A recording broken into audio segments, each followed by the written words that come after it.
Tibet, a country bordered by the gigantic walls of the Himalayas, the highest peaks in the world, Mount Everest, Kanchenjunga, K2, cut only by a few icy, wind-swept passes. And on these passes are the guardians, the demons,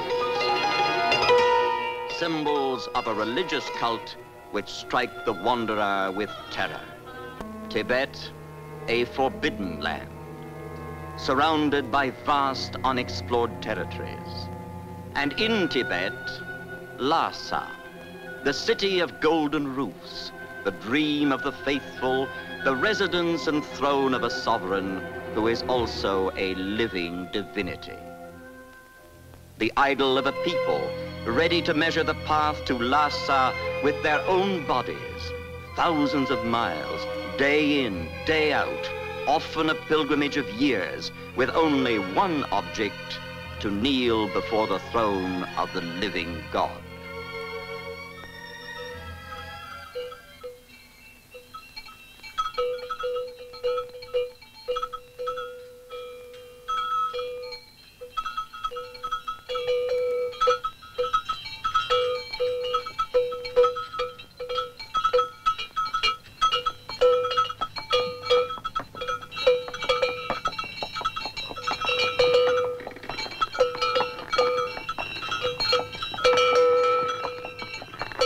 There are only a few authentic reports about Tibet, a country divorced from the world we know. For centuries it has gone its own way, remote and secret. Now, even the sparse reports have stopped completely. Ours is the last to come before the curtain finally closed.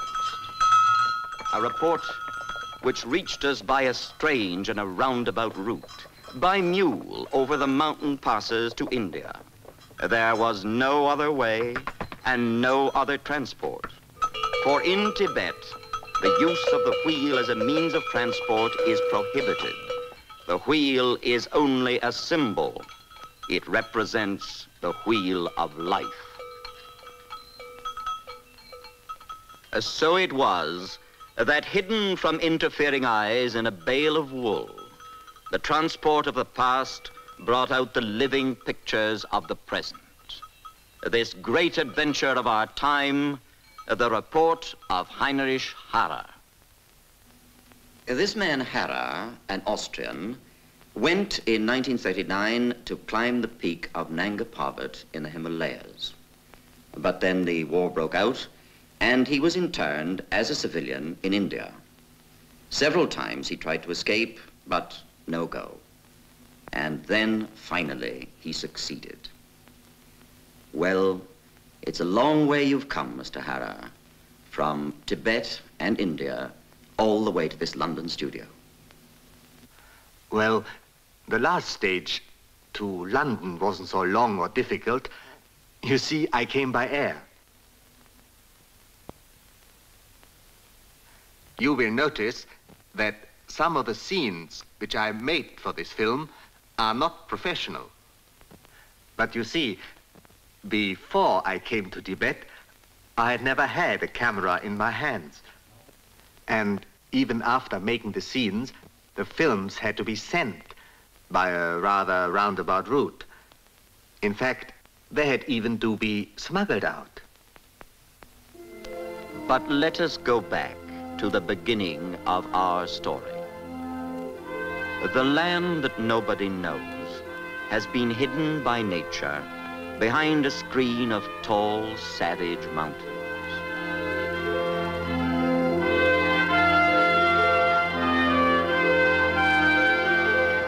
And somewhere in Tibet, near the great road leading to the mountain passes of the Himalayas, stands a monastery. Here are quietness and peace for the teaching of Buddha.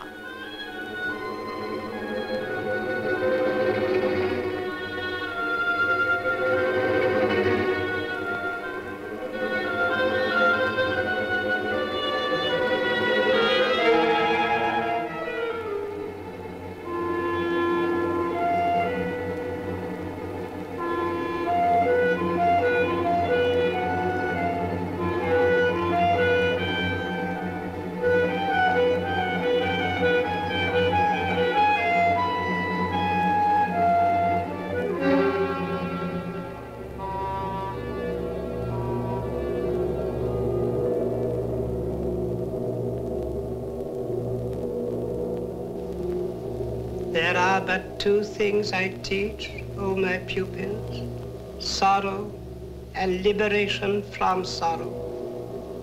Birth is sorrow, sickness is sorrow, union with the unloved is sorrow, separation from the loved is sorrow, old age is sorrow, death is sorrow.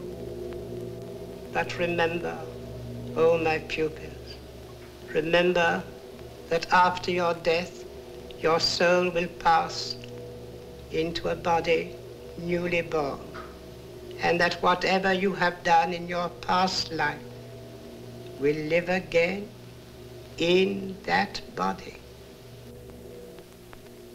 Tread therefore the eightfold paths. Meditate and cultivate the grace of wisdom. Do not lie, do not steal, do not kill. The man I speak of now comes from far, far away. He is a white man. He comes from the lands where man kills man or ensnares him like a beast.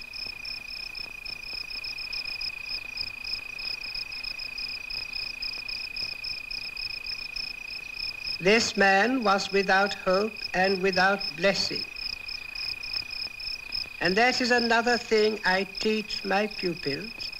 Life without freedom is also sorrow.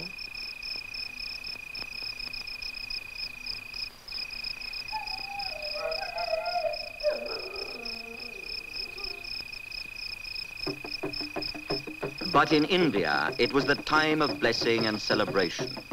The drums were calling and the people were dancing, for it was the time of the rice harvest.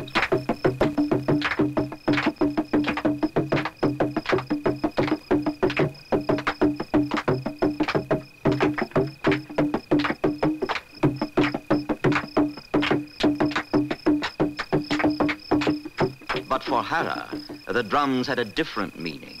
They called him to freedom.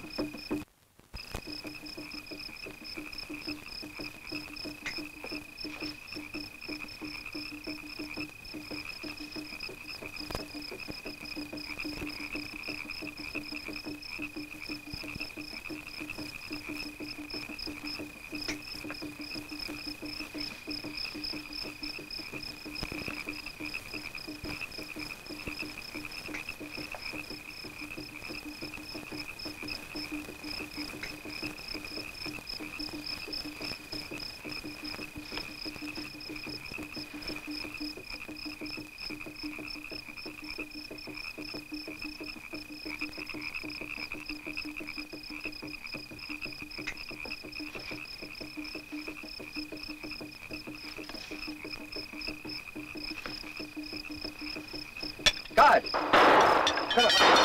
We'll take it again. Over there.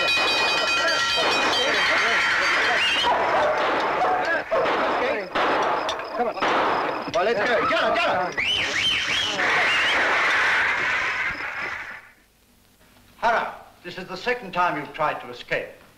You can't beat us, though we respect you for trying to. But these escapes make life very tiresome for everybody. Very tiresome. 28 days detention. Sergeant, march him out. Prisoner on escort. Left, turn. Quick, march.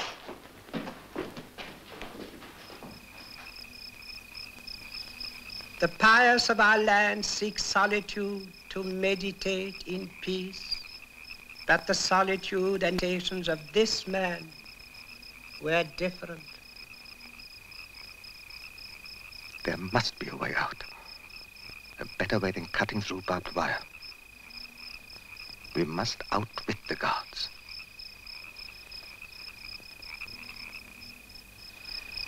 And we tried it, in broad daylight. We disguised ourselves as a gang of coolies and 2 British officers.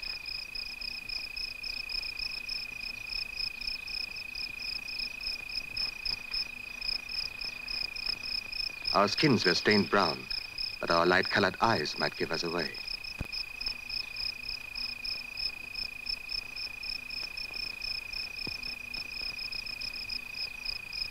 Gangs like this were always repairing the posts, which were being eaten away by the white ants.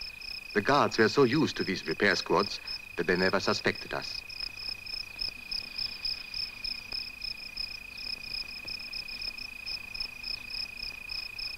But the last gate was still ahead. Would our disguise and our luck hold there too? The last gate.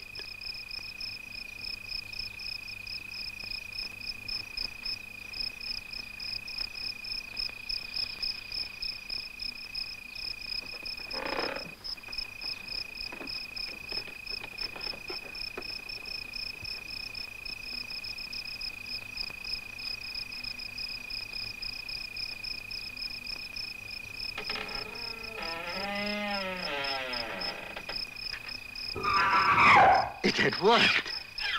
Out of sight of the guards, we ran a little way together. We took off our disguises and threw them into the undergrowth. Then we separated, and I went on alone. I had to get to the hut, where a year ago I had left my maps and compass.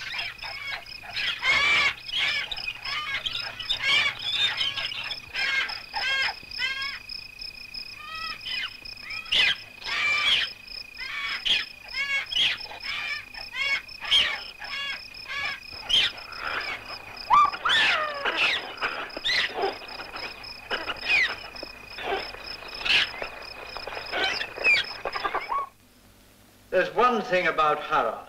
He's persistent. But where could he have gone? Supposing you had escaped, Sergeant, where would you have headed? Over the mountains? No, sir, that's impossible. You need maps, compasses, food, everything. But this is Hara, don't forget. He's a mountaineer. And he'd know the danger of the mountains without proper equipment. No, sir, I don't think he's gone over the top. He couldn't have gone. I wonder, Sergeant. I wonder.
The heights of the Himalayas lay before me, and I felt a strange happiness. I was free. This was the way to Tibet. But in the face of these mountains, I felt small and humble. Was this too great a challenge? Would I reach the forbidden land? I did not know. I could only go and find out.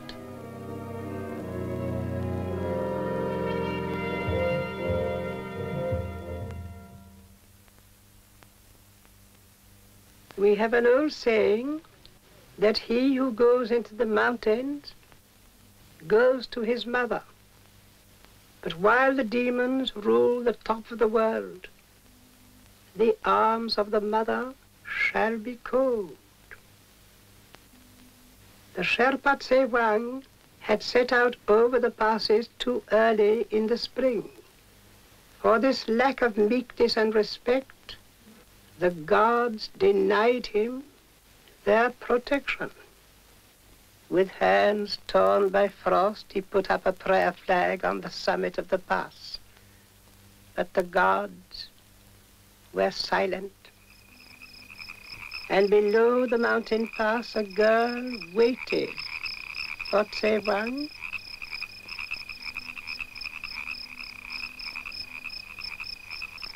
Now the stranger is returning to the dwelling below the mountain pass where he had left his maps and magic needle. And in this dwelling, The girl still waits for her lover.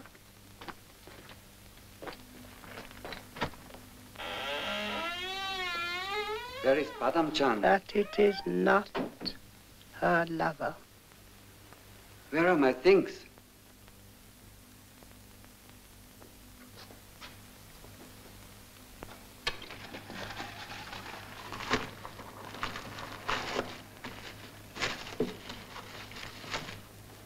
Where, O gods, is Tsewang?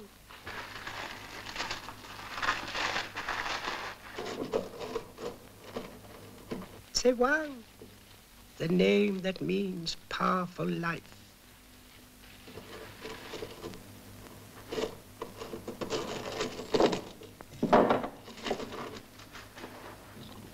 Will he have the power to overcome the demons?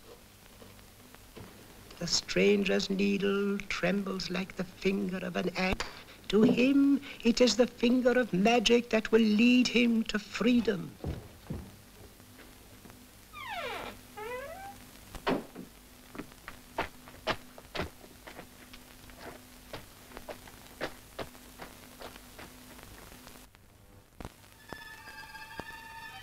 The origin of all things and of all prayer is this.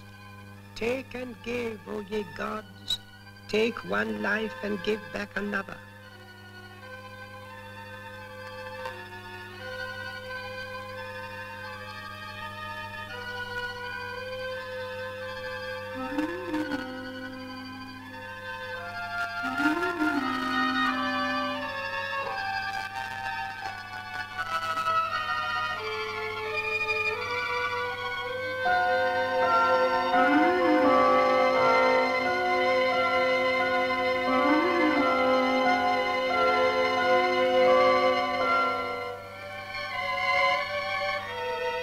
Take this stranger and give me back Tsewang.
Under cover of the bushes, I could travel by day without fear of discovery. But I had never realized how slow and tiring it is to push through mile after mile of rhododendrons. I walked on a tangle of fallen branches and never felt the earth. The bushes scratched and insects bit. Branches were sometimes snakes, and snakes sometimes branches.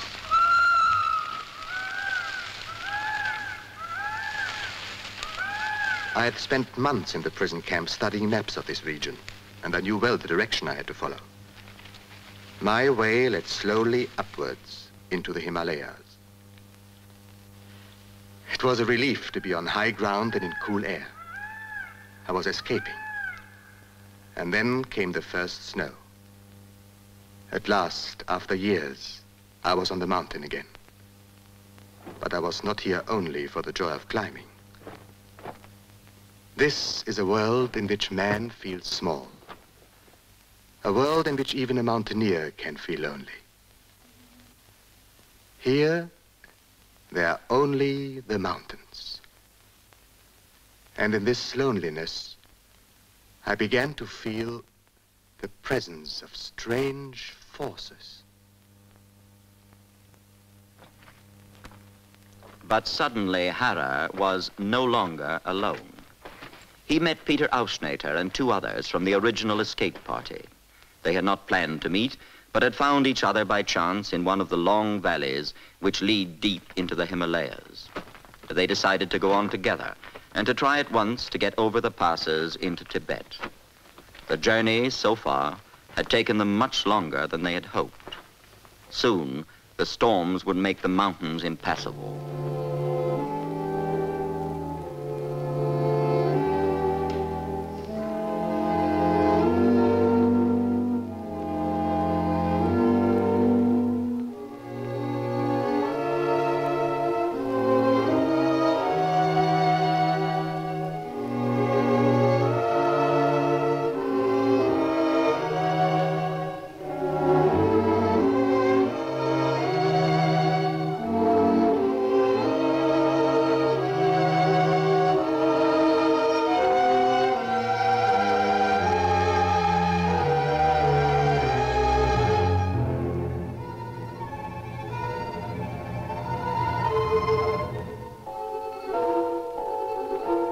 The weather was against them.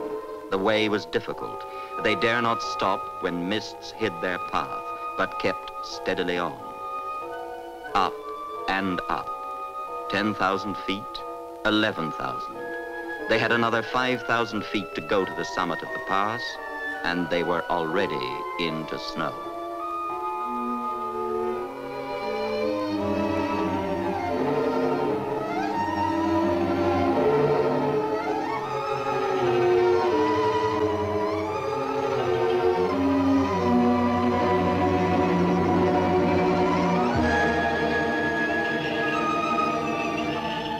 Clothing was terribly inadequate. They had very little to eat, but their determination led them upwards.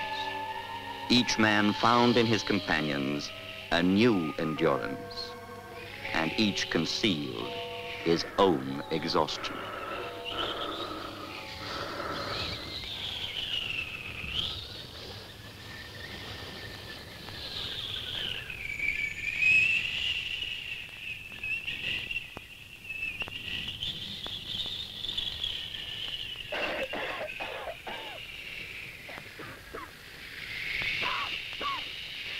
Aufschneider was ill.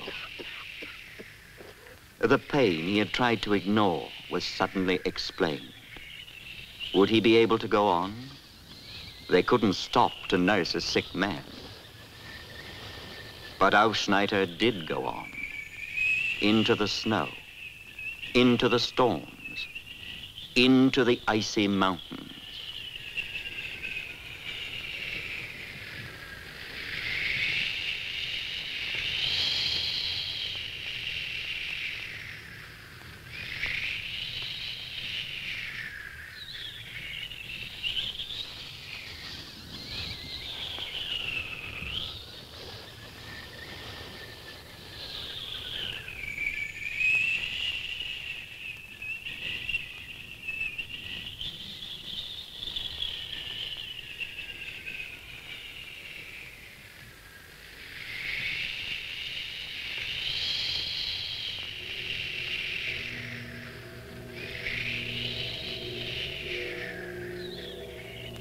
Death is everywhere and comes in many forms.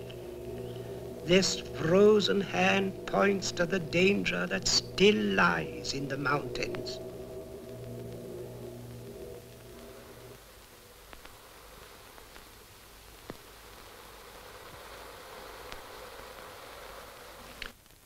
Can pay his tribute to the man who has been taken by the demons, before the anger of the demons and the elements which reign supreme in our mountains all stand helpless.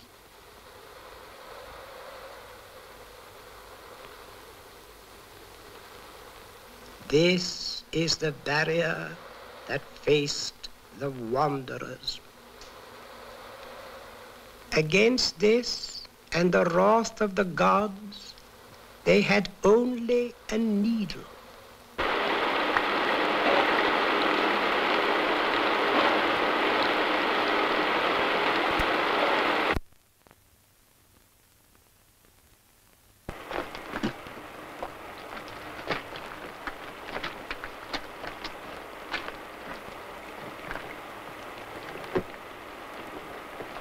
Now we were on the border. We had reached the line between the known and the unknown worlds. cold, hungry, exhausted. And to celebrate, we have the single, the last.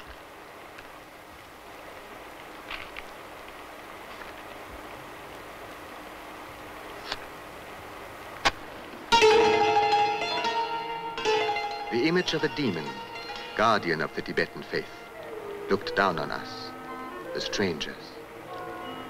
And in its presence we wondered, was the divine ruler of Lhasa a god of light or a god of darkness? For all belonged to him, all life, even the very soil on which we now stood. But now before us lay range upon range of mountains, Tibet.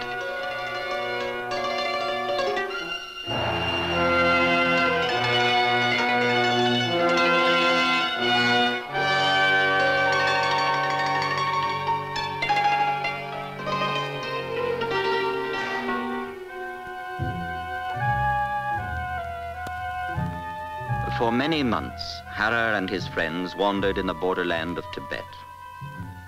They had passed the limit of maps and were in uncharted land, knowing only that the forbidden city lay somewhere to the northeast. Their own supplies gave out, and it became more and more difficult to find any kind of food. In desperation, two of them decided to make back for Nepal. But Ausschneider, whose illness seemed better, stayed with Hara. They preferred freedom, even if it meant risking starvation. So the strangers reached our land, but they had nothing. Their hands were empty. In our temple, the corn and other fruits of the earth had been brought as an offering for the blessing of the new seed. And it is laid down that no man shall touch that harvest. Should he do so, the hands that steal the sacred offering shall be cut off. That because all life is sacred, yes, even of the evil ones, it is also laid down that the wound shall be bathed in boiling butter, and that then he shall be free.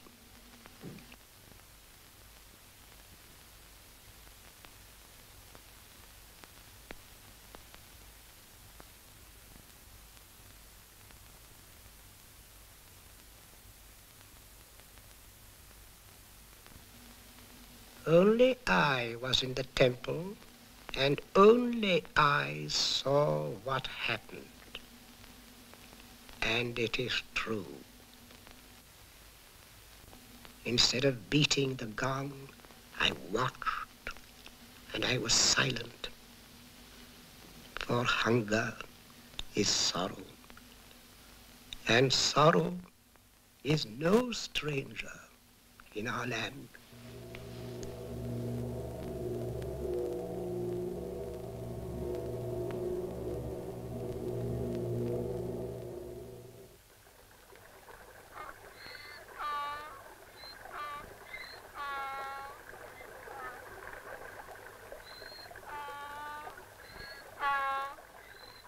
The only people we ever met in this vast empty land were the muleteers, the Kampas.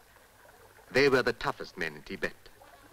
Little by little, we learned the language from them, and we would say that we were pilgrims from India, but we were never sure of the reception we would get.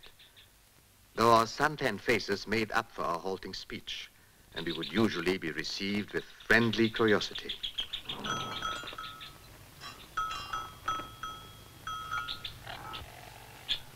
One of our surprises was to discover their marriage customs. This woman might well be married to 2 or 3 men. But once her husbands had agreed to trade with us, she readily produced a string of dried yak cheese in exchange for some medicines and reels of cotton, which we had brought from prison camp. This cheese is so hard you have to chew it for hours before it gets soft. But yak cheese and yak meat were our greatest delicacies for many months. We knew that through these people, with word passed from caravan to caravan, news of our presence would one day reach Lhasa. Gradually, the two penetrated further and further into this strange and silent land. They knew that somewhere beyond the horizon lay the city. Only from there would they learn their fate, and in Lhasa, they had endless time.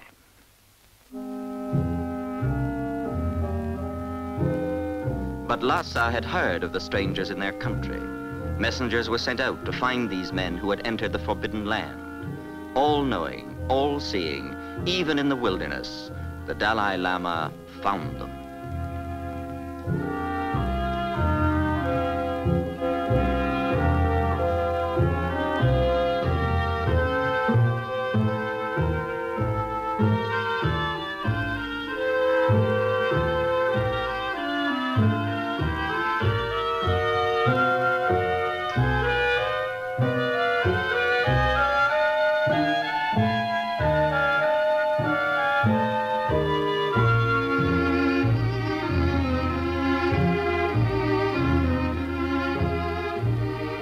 We saw 3 riders approaching us. We realized they could only be the envoys we had long expected from the living god in Lhasa.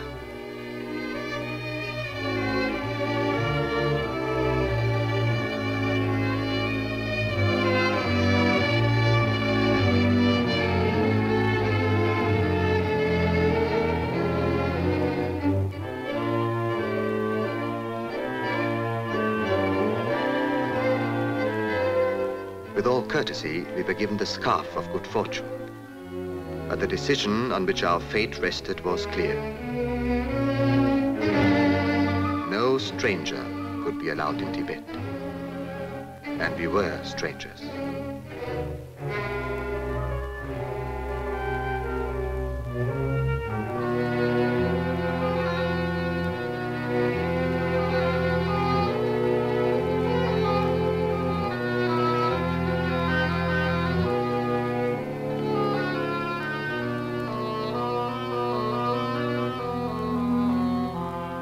They told us to go. But there was no escort to take us back to the border. The god in Lhasa had made known his will. That was enough.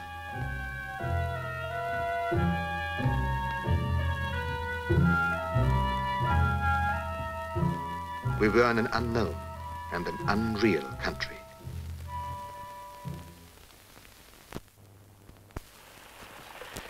The seasons changed. Months followed months, and we survived this barren land. We went on. We ignored the command of the Dalai Lama, but we were constantly reminded of his presence and his power.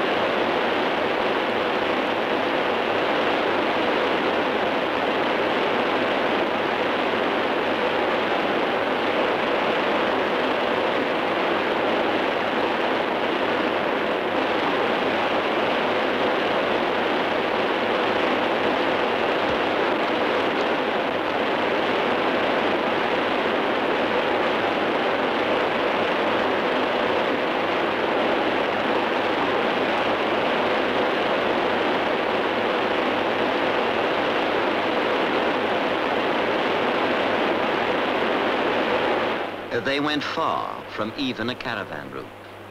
They never knew where the dog had come from, which followed them with strange faith. Like themselves, it was a wanderer. For these 2 men, the journey became their whole life. The monasteries which stood in the mountains were the symbols of a timeless faith, and they too became scarcely aware of the passage of time.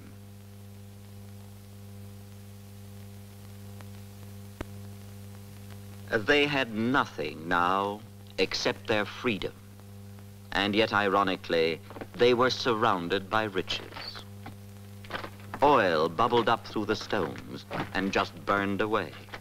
They were in a land where such wealth has no value, and for them too, it was useless. The treasure for which so many men have fought and died, gold, lay untouched in the stream.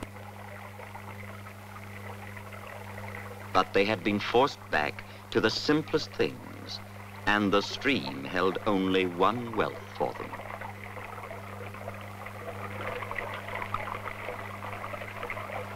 They learned ancient skills and new pleasures. With wild onions growing on the mountain slopes and the trout in the stream, they had no thoughts for the gold and the wasting oil.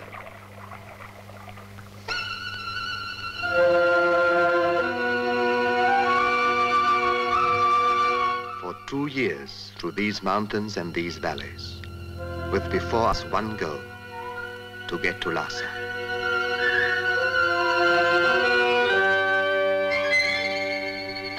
At last we began to meet the pilgrims, those who walked and those who, for greater merit before their gods, measured the ground with their bodies.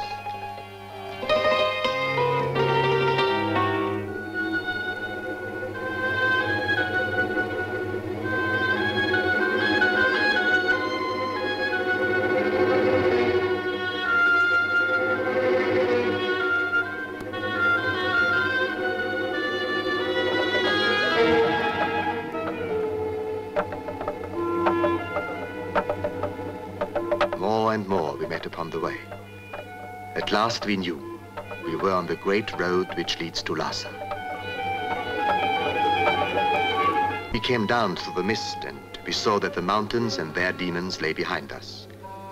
This was the sacred road, the pilgrim's way to the holy city, and the merchant's route to the center of all things.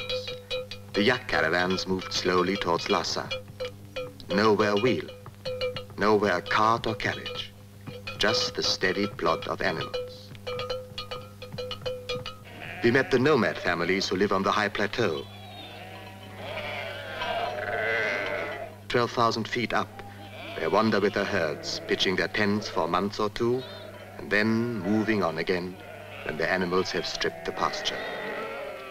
Whenever we arrived at a camp, they would greet us with cups of yak butter tea. We were used to the rancid taste and the flavor from the fires of yak dung, their only fuel. With every mile as we approached Lhasa, the road became a little easier for us, smoothed by the pilgrims who have gone this way for more than 1,000 years. We met caravans of yaks laden with bamboos from India, the great bamboos which carry the prayer flags on which they write their prayers. O Mani Padme Hum, O jewel in the lotus.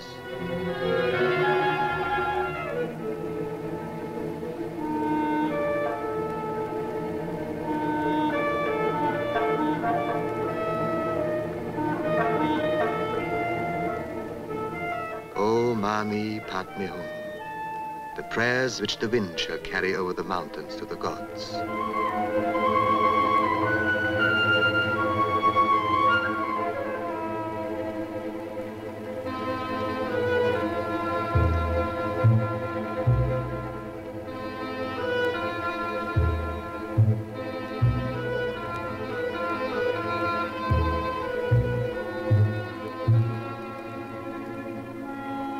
Everywhere, there were signs of a deeply held faith.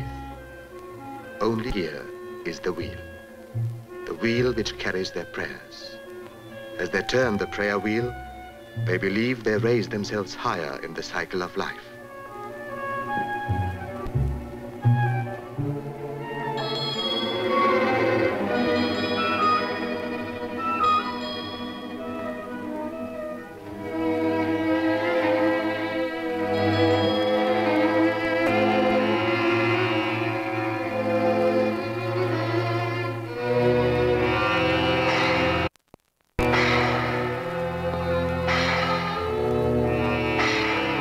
Through the last pass. Before us lay the great valley. And there, in the distance, was Lhasa, the holy city.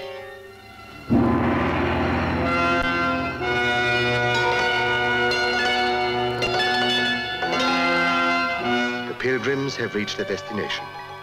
They throw the tsampa meal into the air as a thanksgiving for the protection of the gods on the long road to Lhasa. We too felt like prostrating ourselves in thanks. Lhasa. And fantastic above us, the palace of the divine king, the Potala.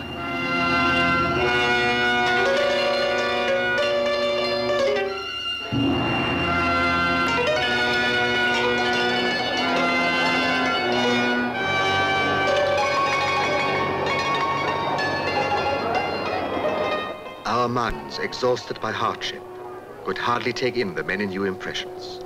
But one fact stood out. We were in Lhasa, and no one took any notice of us.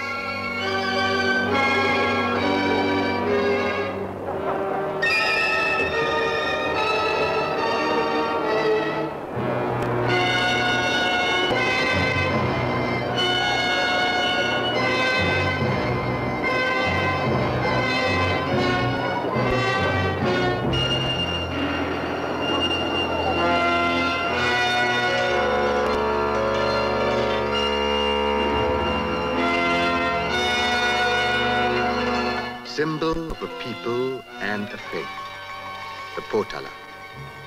Nobody may dwell higher than the living God. So the stranger's single tiny needle not only conquered the demons, but found a way to our holy city. And I saw through the curtain that divides today from tomorrow. I saw the stranger as a messenger, the first dark omen of a danger that threatens us from behind the mountains.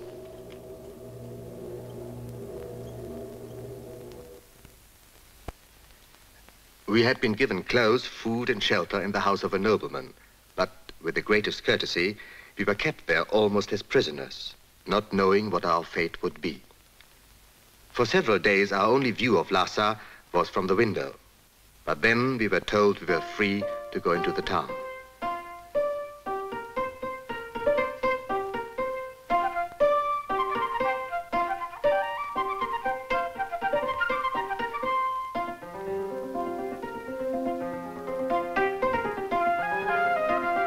We were struck by the contrasts of the life we saw, the beautiful silks and brocades and jewels of the nobility. And yet a country with no piped water, no plumbing, and where a boy invents his own way of washing his hands.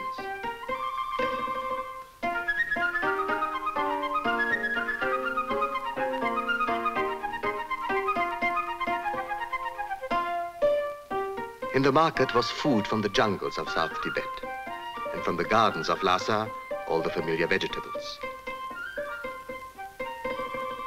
There were bundles of dried yak cheese, which everyone chews like gum.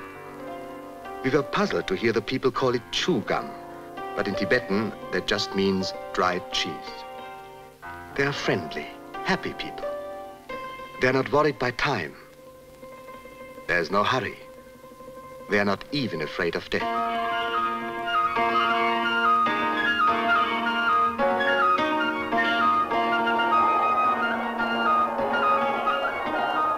Their laughter would sometimes turn to violent fury.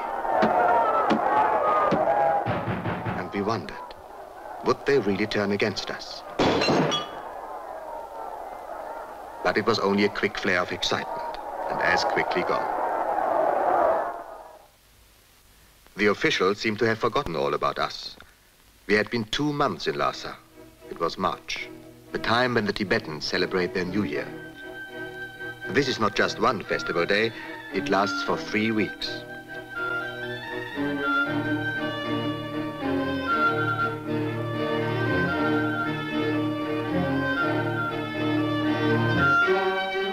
Before the dancers comes Hashan, the great masked figure of the god of good luck.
So with the fire of flaming butter, the people have burned their old year.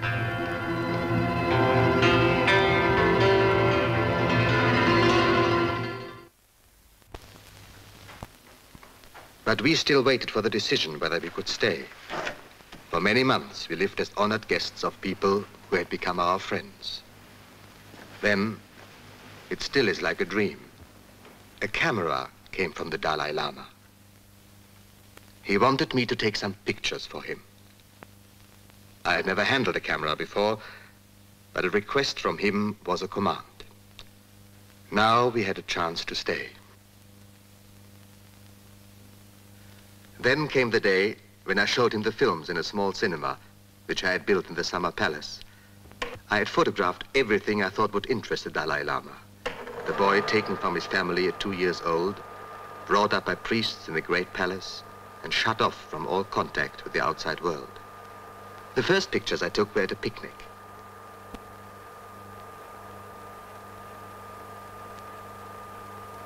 Here is his brother Lobsang, playing a game with friends.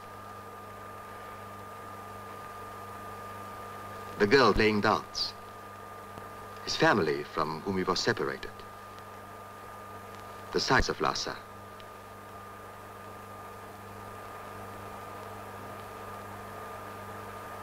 Nomad women from faraway districts. And he himself made this shot from the roof of the Potala. His great pleasure was to look down on the city, so far below him. And here is his little brother. I filmed his eldest brother, Lobsang Samten La, enjoying a meal with close friends, something the Dalai Lama could never have. For he lives in another world. He is the manifestation of the God of mercy and must grow up away from all the ordinary things. With the pictures, I try to make a bridge between this God, who was a boy, and the people, to whom he was solely a God. For the first time, he was able to see his subjects as they lived their everyday life. Here are the princesses of Sikkim, cultured and elegant people. He was excited and interested to see these simple pictures. To him, this was a revelation.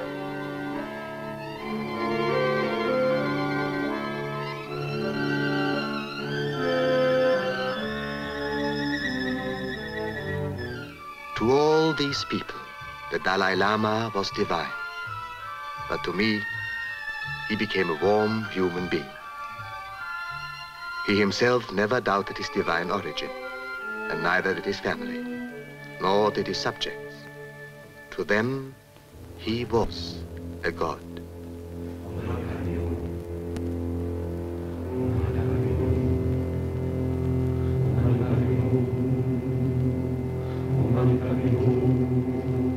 I'm standing in the packed crowd at the very edge of the great avenue which leads to the Summer Palace, the way along which the Dalai Lama will come. He has asked me to photograph the procession, but my camera is concealed. For his subjects, to be here when the divine presence passes is to earn blessedness. I must not offend with my camera. Through air heavy with incense, the Dalai Lama approaches. 36 men carry the great Седам chair fashioned of heavy gold.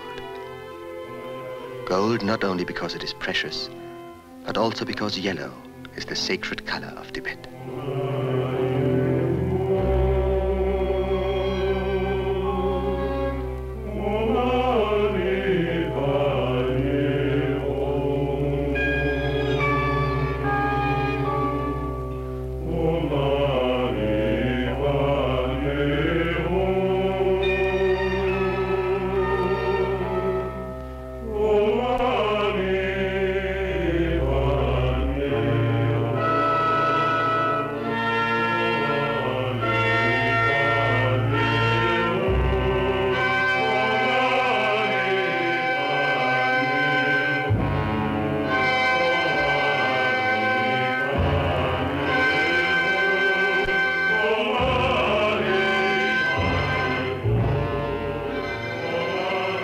garden of the summer palace, they prepare for the religious dance.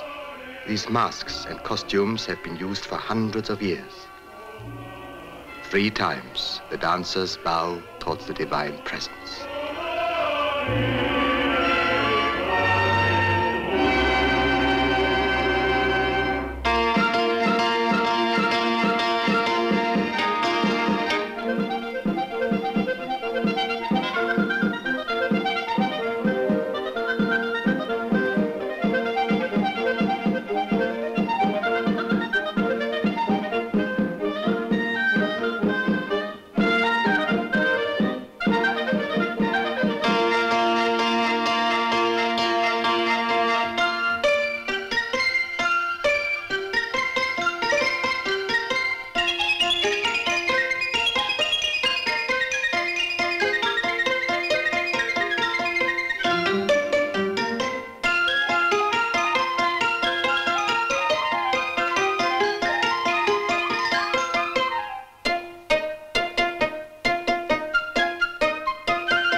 Hidden from profane gazing, behind the curtain, sits the God. Divine dignity, religion, and the worship of a whole people, centered on a boy.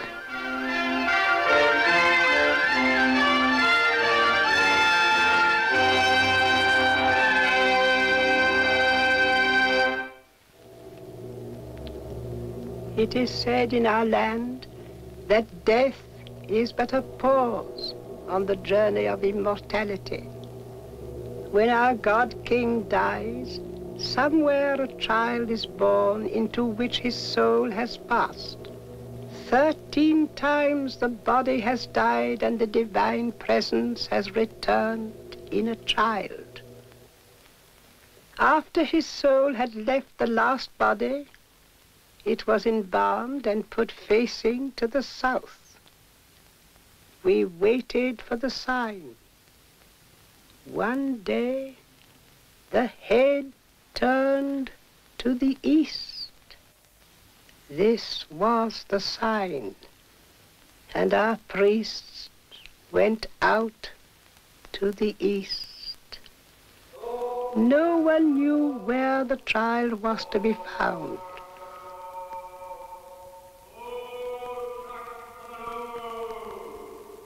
The holy lake, they saw a vision, the vision which led them to the child. And our God returned.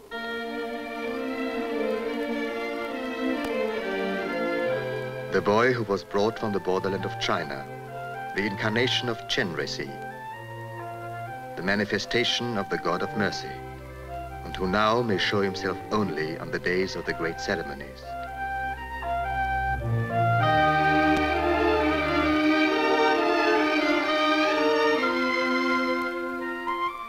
The 7 ranks of the priesthood and the 7 ranks of the nobility have each their symbols of position, and each behaves as appropriate to his rank. Even the shape of the hats worn by the nobility is decided by their rank.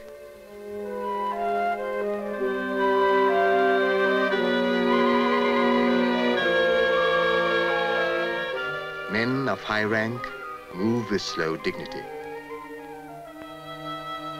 But the police monks sometimes have difficulty in controlling the excitement of the thousands of young and low-rank monks who are eager to queue for the blessing of the Dalai Lama.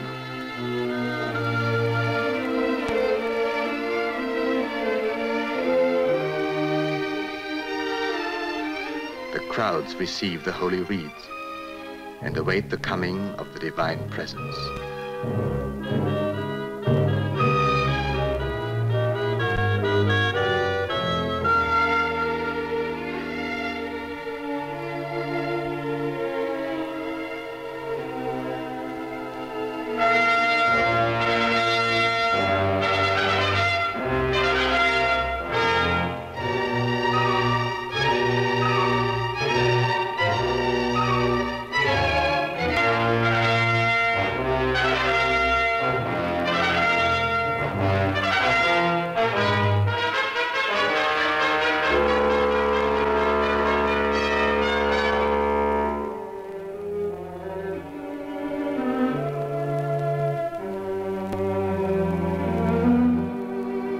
The Dalai Lama comes to his throne.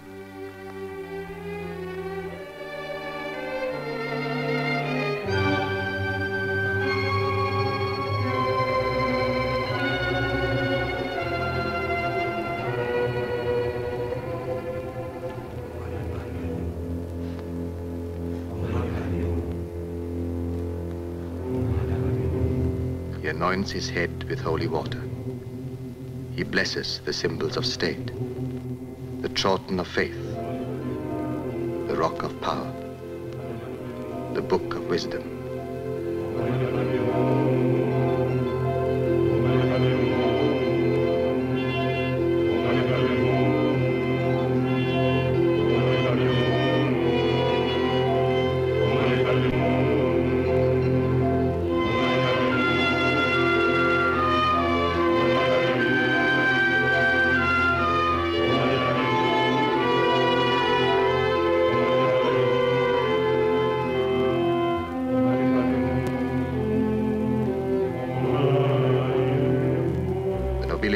Come for the touch of his hand. The ceremony lasts many hours, but when the great rituals pause for a moment, he has a private smile for me. For we share the secret that behind the curtain, the camera is concealed.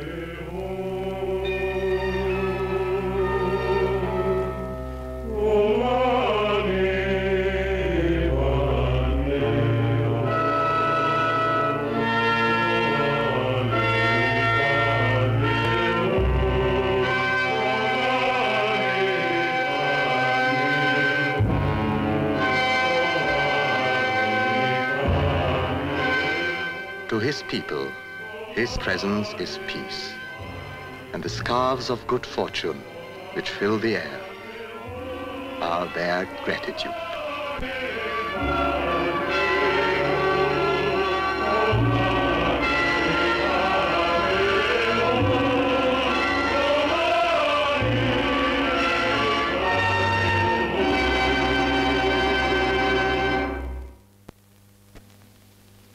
We know that there are things beyond our mountains which are unknown to us and which are stronger than the demons on the icy peaks. We know that it is from there, beyond the mountains, that the danger will come. In the palace, our film shows became a regular event. They were eagerly awaited by the Dalai Lama.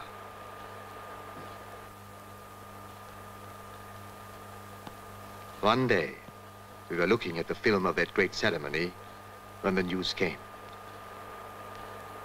The news that I had known would come. I knew this was to be the last time I would show him my film. The Red Army had marched into Tibet.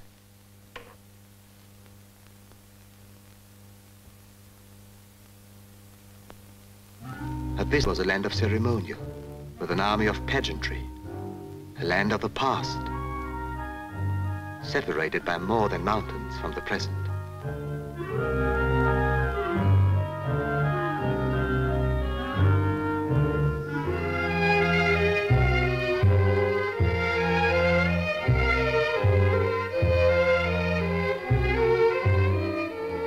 But now, the threat of intrusion was to become reality. And in Lhasa, a few thousand modern troops prepared to fight for their holy land. a few ill-equipped men against the military strength of China.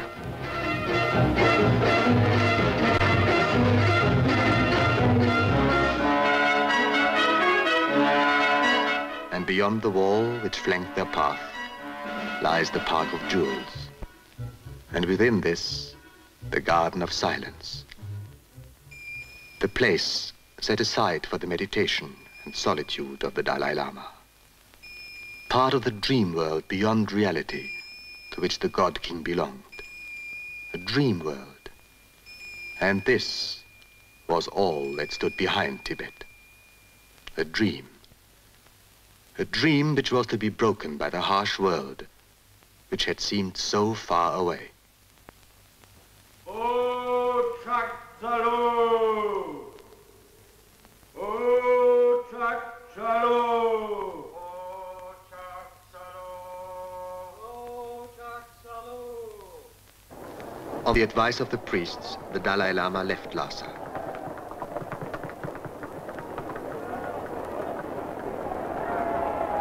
And he went not with pomp and splendor, but as a refugee.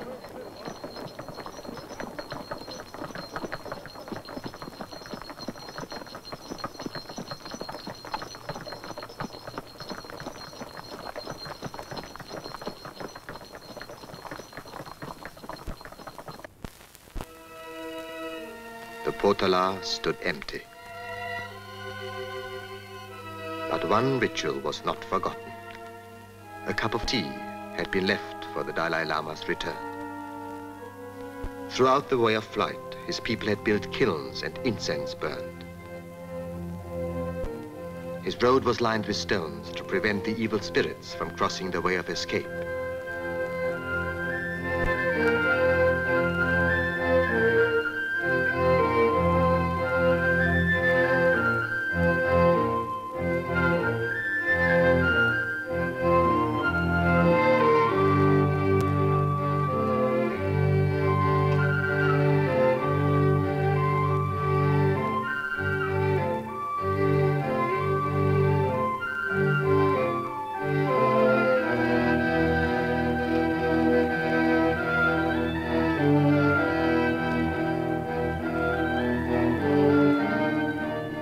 Each town, the caravan would pause for ceremony. The carpet was laid and rolled up again behind him. For the people to be in the presence of the Dalai Lama was blessing for the rest of life. They did not want him to go, so they came in thousands to the towns and prayed for a miracle.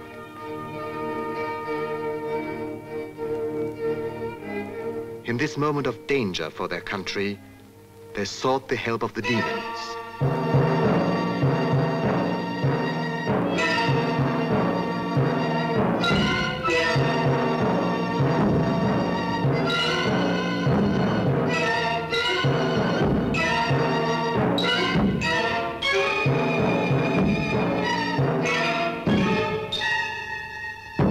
They appealed to the oracle for a sign.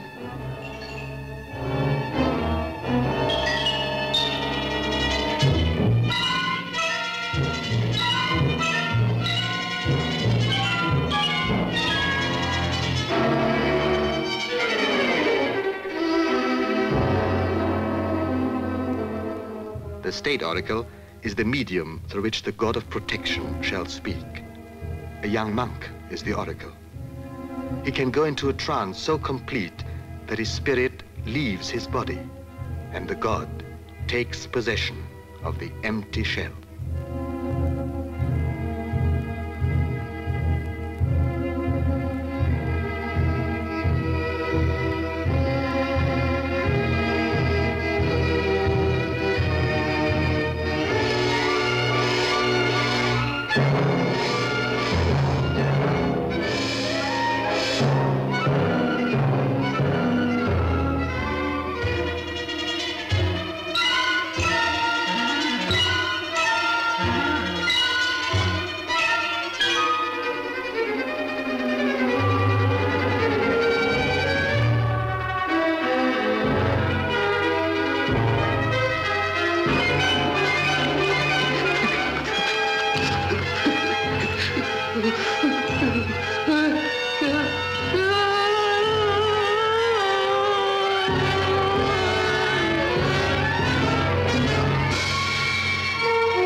But there was no sign from the gods. The oracle was silent. The demons were powerless. And the Dalai Lama is leaving his country. He is approaching the last barrier between his city and the outside world. The long horns of the musicians have been shortened for the flight, but their notes shall sound to drive off the evil spirits. The people come for his last blessing. They will wear the scarf knotted by his hand until the end of life.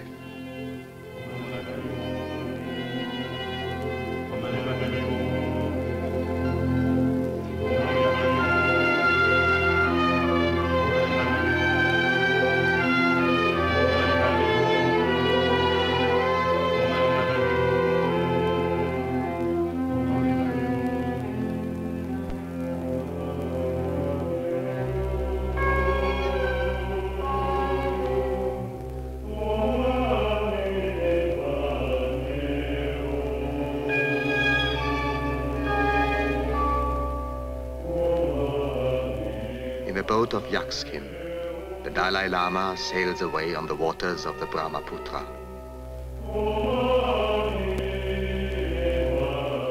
The first time he's carried in a boat, it is to flee from his country to the world beyond.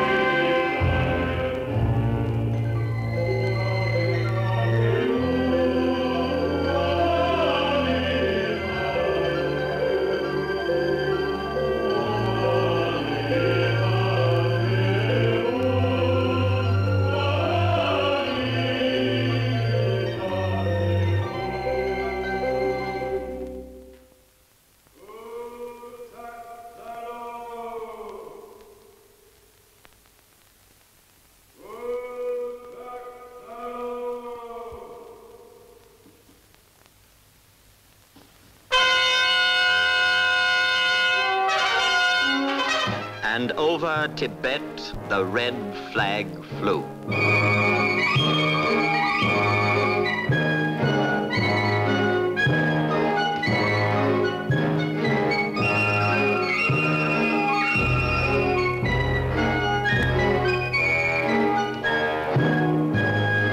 The invaders marched into Lhasa.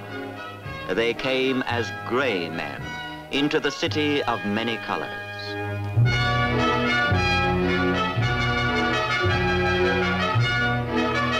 And the people of Lhasa turned away.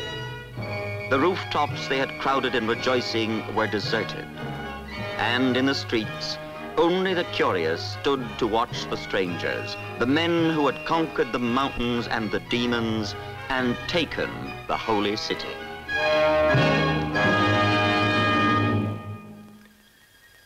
The flight lay over the Himalayas.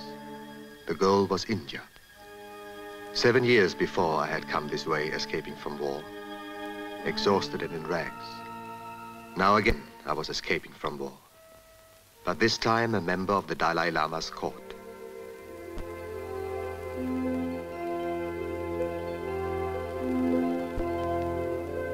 I knew that a time had come to an end, for a whole country and for me.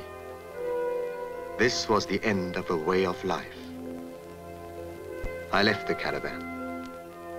The Dalai Lama rode away into the distance. I felt it would be farewell forever. The mountains, which had always looked impassable, were now conquered by the Chinese. The land behind their walls was overwhelmed.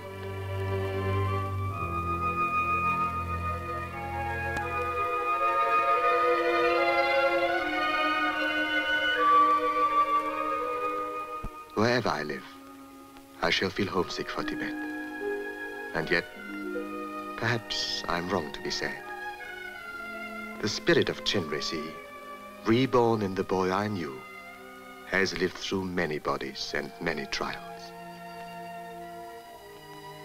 I hope that whatever happens, the spirit of the God of mercy will survive. I know I will never return. But often it seems they can still hear the cries of wild geese and the beating of their wings as they fly over Lhasa.